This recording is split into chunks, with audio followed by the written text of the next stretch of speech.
In this video, I'm going to explain scientific notation. Now, scientific notation is a way to write very big or very small numbers. The notation is a decimal number that's less than 10 and greater than or equal to 1 that is multiplied by 10 to any exponent. So let's look at a very simple example. Let's say that we have the number 1,000.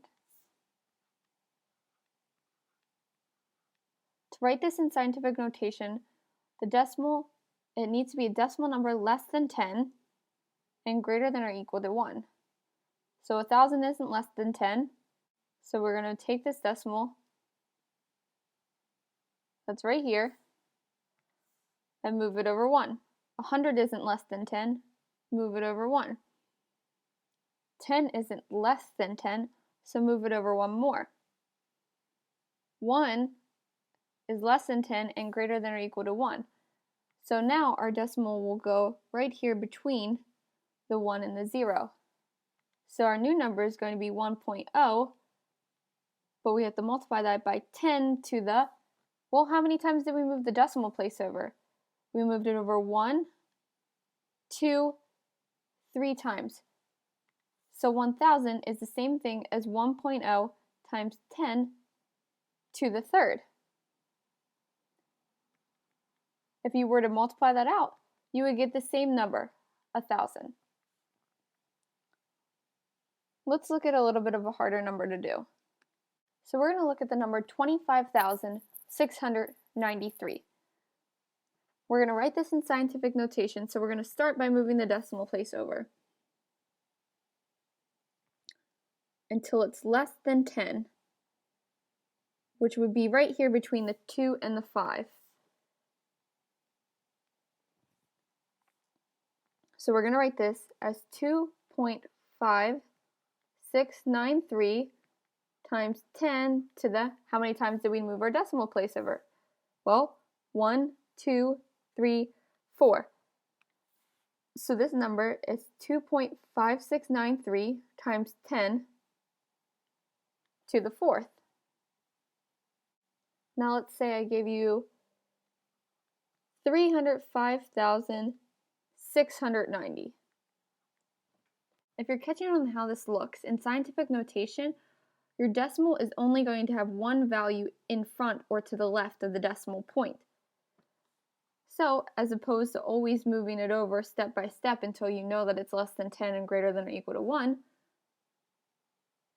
you know that there's only going to be one number in front of that decimal point, so you can put it right there and then count afterwards. So now we're going to have 3.0569. Whether I was to write 0 here or not, it would not change the value of the number. But remember, when we're counting the decimal, we still have to move it over that much. So we're going to have 3.0569 times 10 to the, well, how many times did we move that decimal place over? 1, 2, 3, 4, 5. So 10 to the fifth. What would you do if I gave you the number 0.01? Well, remember, it has to be less than 10 and greater than or equal to 1.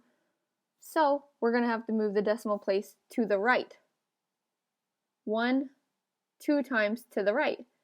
So our new number is going to be 1.0 times 10 to the, we moved it to the right, so that's going to be a negative number as our exponent. So 1.0 times 10 to the negative 2. So if you have a really big number, you're going to have positive exponents. If your number is really small, you're going to use negative exponents to represent it in scientific notation. Let's look at a few examples.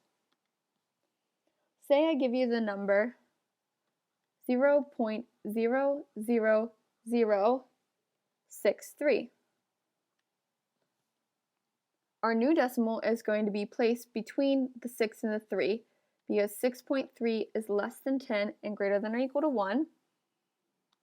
So it's going to be 6.3 times 10 to the, well, how many times was the decimal moved over? 1, 2, 3, 4, and it was moved over to the right.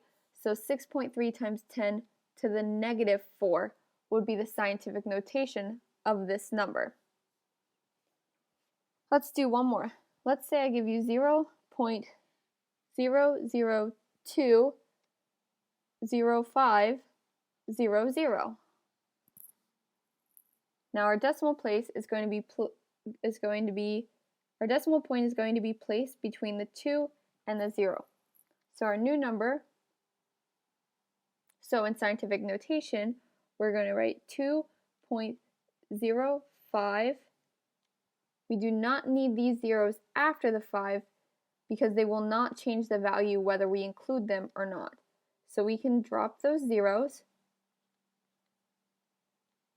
times 10 to, well, how many times did we move the decimal place over? We moved it over 1, 2, 3 places to the right.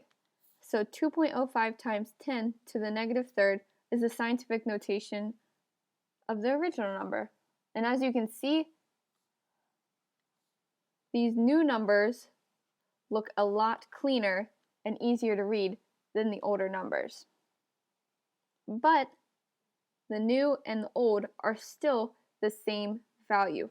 They represent the same thing, it's just a different way to write it.